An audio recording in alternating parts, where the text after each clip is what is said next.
Pondok Pesantren Salafiyah Al-Islami Nurul Anwar adalah pondok pesantren yang memiliki izin lengkap dari tingkat ula, wusta dan ulia atau SD, SMP dan SMA.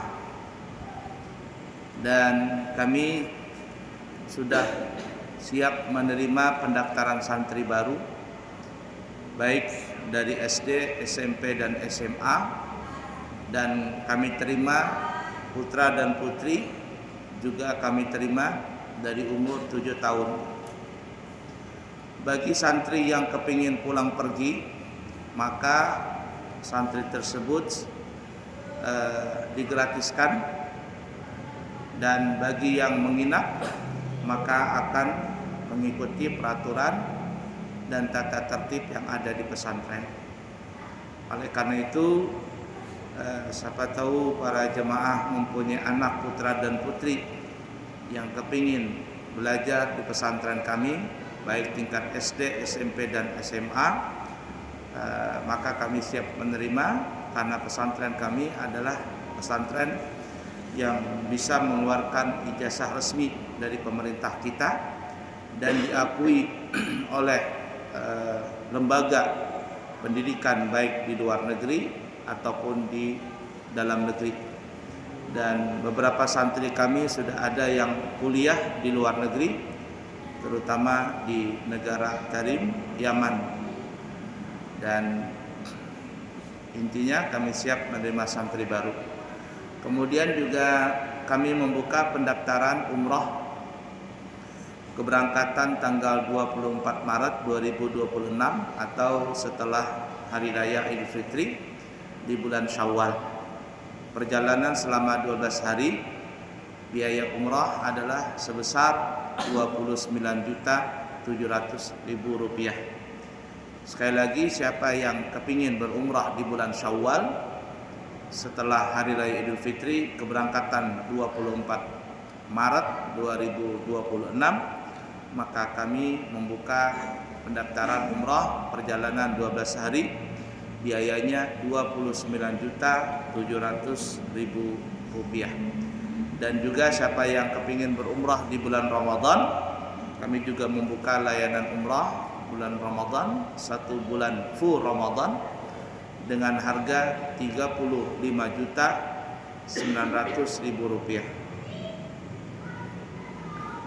Baik, untuk mempersingkat waktu, mari kita lanjutkan pelajaran kita di dalam kitab Riyadhus Shalihin yang dikarang oleh Al-Imam Abu Zakaria Yahya bin Sharaf An-Nawawi Asy-Syafi'i Al-Asy'ari rahimahullahu ta'ala wa nafa'na bihi wa bi ulumihi fid din wad dunya wal akhirah. Amin. Kita telah membahas pada pertemuan yang lalu tentang bab mengajak kebaikan dan mencegah keburukan. Sekarang kita memasuki bab yang baru, adalah tentang babun nasihat. Tentang nasihat. Betul Kayla? Ayo kita baca bareng-bareng. Bismillahirrahmanirrahim. Qala ta'ala, berfirman Allah Ta'ala, innamal mu'minuna ikhwatun,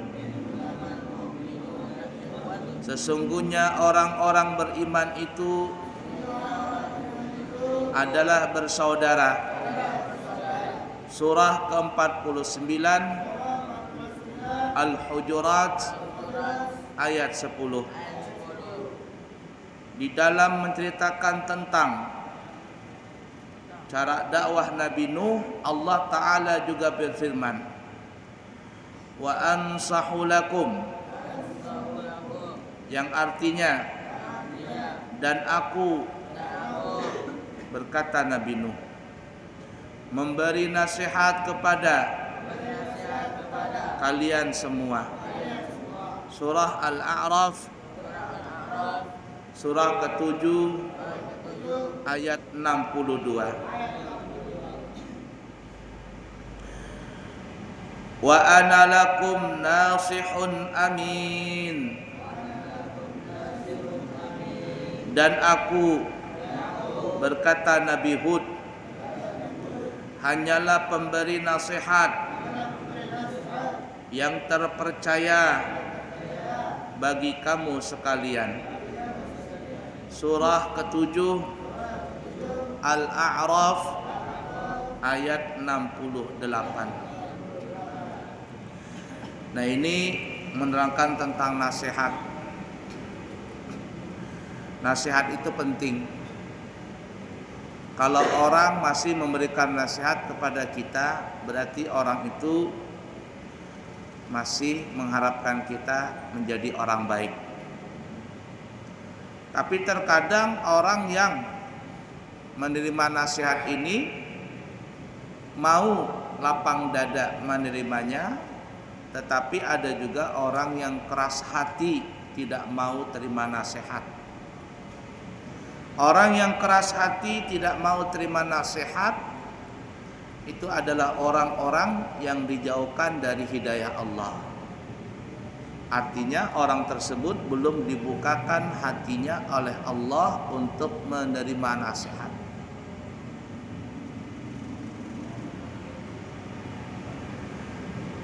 Orang Bahari mengatakan salah satu orang atau ciri orang yang keras hati tidak mau terima nasihat, dengarkan ini terutama santri.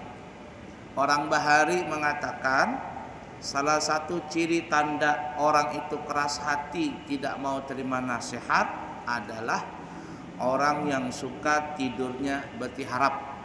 Nah, jadi ikram orang yang suka tidur tiarap itu tidak boleh. Orang keras hati. Siapa santri yang suka tidur tiarap? Enggak boleh. Orang Bahari mengatakan begitu. Kemudian apa lagi ya? Tambahan lagi pamali jar orang Bahari. Guring beti harap. Kenapa? Mendoakan orang tuanya cepat mati. Jadi siapa yang tidur suka tiarap itu bahaya. Ya. Keras hati. Lihat aja. Dan itu memang betul. Kalau orang itu nggak mau dinasihatin, biasanya orangnya tidurnya bertiarap. Tahu bertiarap enggak? Tidur kayak buaya. Tidur kayak buaya. Beliuran lagi. La ilaha illallah.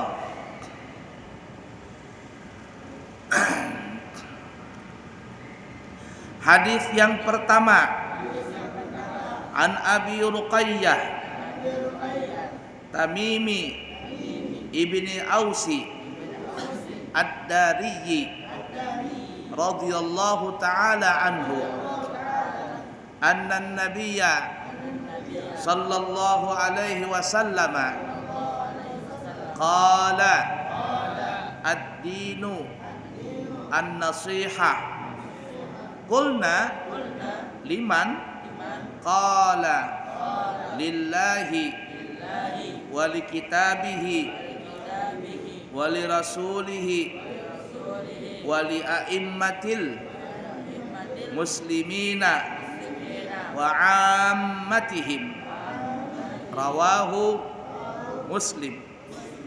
Dari Abu Ruqayyah Tamim ibni Aus Al-Dariyi, bahwasanya Nabi Muhammad sallallahu alaihi wasallam bersabda, agama itu adalah nasihat. Apa yang dimaksud agama ini? Agama Islam. Artinya kalau orang itu beragama, maka dia suka memberikan nasihat dan menerima nasihat. Tapi kalau agamanya orang itu tidak kuat, agamanya goyang, biasanya orang itu malas untuk memberikan nasihat dan juga membangkang alias tidak mau kalau dinasehatin. Namanya orang hidup itu bisa benar, bisa salah. Kalau ada tuh orang masa bodoh nih, itu imannya kurang, agamanya kurang. Atau ada orang dinasehatin nggak mau, berarti agamanya juga lemah, kurang juga. Agama itu adalah nasihat. Kami bertanya, siapa kami ini? Sahabat. Bagi siapa ya Rasulullah?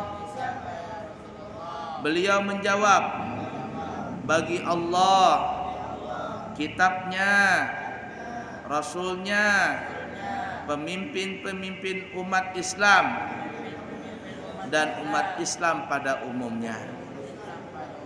Jadi agama kita ini agama nasihat. Siapa yang menasihatin? Saling watawasau bil haq watawasau bis sabr. Saling nasihat menasihati dalam kebenaran. Siapa itu? Pertama Allah. Allah selalu menasihatin kita. Allah Ta'ala selalu menasihatin kita. Jangan, kata Allah, jangan lakukan ini, jangan tinggalkan ini, kerjakan ini, kerjakan itu, kata Allah. Dalam Al-Quran kah atau dalam hadis qudsi kah? Nah, jadi Allah selalu nasihatin kita. Kemudian apa lagi? Kitabnya, Zabur, Taurat, Zabur, Injil, Al-Quran. Taurat Allah turunkan kepada siapa?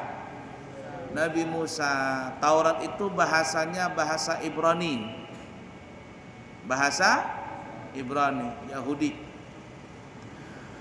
Injil Allah turunkan kepada siapa? Nabi Isa. Bahasanya bahasa Suryani. Tapi bahasa Suryani itu bukan bahasanya si siapa nama itu? Mama Gupron. Tahu Mama Gupron? Makoli. Tahu? Ada kan yang hau-hau itu yang tidak, mereka bubuhan PWI yang tidak cinta dengan habaib. Nah, makoli. Nah, itu makoli. Itu bukan bahasa Suryani, bahasa, tahu bahasa apa bubuhannya itu? Nah, kemudian apa lagi? Zabur, kitab Zabur. Bahasa apa bahasa Zabur itu? Bahasa Kibti, Mesir kuno. Kalau sekarang Mesirnya bukan bahasa Kipti, Mesir sekarang bahasa Arab. Nah, kalau Mesir yang dulu, zaman-zaman dulu, Fir'aun dan segalanya, itu bahasa Kipti, Mesir kuno. Kepada siapa Allah turunkan kitab Zabur? Kepada Nabi Daud alaihi salatu wassalam. Kemudian yang keempat, Al-Quran. Bahasanya bahasa apa? Bahasa Arab. Arab apa? Hijaz. Apa itu Hijaz? Mekah, Madinah dan sekitarnya. Itu Hijaz namanya. Mekah, Madinah, Jeddah dan sekitarnya. Yang dikenal sekarang ya Saudi lah ya. Saudi. Kemudian ada lagi suhuf. Suhufi Ibrahim wa Musa. Suhuf itu lembaran-lembaran. Kalau kitab tebal. Kalau suhuf itu cuman ya mungkin beberapa lembar atau apa gitu. Suhuf ini ada. Nabi Ibrahim punya suhuf. Nabi Musa selain kitab Taurat punya suhuf. Nabi Sulaiman punya suhuf. Nah, banyak nabi-nabi yang punya suhuf itu. Ya, cuman beberapa lembar itu. Itu firman Allah Ta'ala. Di dalam kitab Zabur, di dalam kitab Taurat itu mengandung satu, nasihat, perintah Allah, larangan Allah. Nasihat berarti. Dua, apalagi? Syariat. Syariatnya bangsa orang Yahudi di zaman Nabi Musa. Tiga, apalagi? Kisah. Kisah. Cerita-cerita. Kisah itu penting. Jas merah, kata tentara, jas merah. Apa jas merah? Jangan lupakan sejarah. Kalau orang tuh lupa dengan sejarah, selesai sudah hidupnya. Anak-anak zaman sekarang malah tahu PKI. Ya kada. Sampai mau dihilangkan sejarah tentang PKI itu. Akhirnya banyaklah orang-orang yang tidak mengerti sejarah, sehingga perjuangan nenek moyang kita disepelekan. Nah, dalam kitab Taurat ada kisah. Yang keempat ada apa lagi? Ada cerita tentang Nabi akhir zaman, yaitu Nabi kita Muhammad sallallahu alaihi wasallam.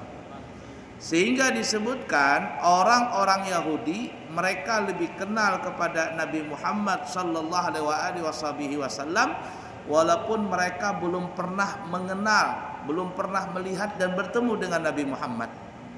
Mereka lebih kenal dengan Nabi Muhammad ketimbang dengan anaknya sendiri. Jamil tidak bertemu dengan orang tuanya selama 3 tahun umpama. Tidak pernah berhubungan, tidak pernah punya HP. Lalu ketemu setelah 3 tahun, orangnya masih kenal dengan Jamil. Jamil itu begini bentuknya, telinganya begini, hidungnya begini. Kalau dia ngomong pegang-pegang hidung, tahu dia orang tuanya. Kenapa? Karena anak sendiri. Orang Yahudi mengenal Nabi Muhammad walaupun mereka belum pernah bertemu dengan Nabi Muhammad, lebih kenal dengan Nabi Muhammad ketimbang anak sendiri. Nah, itu dalam kitab apa? Taurat.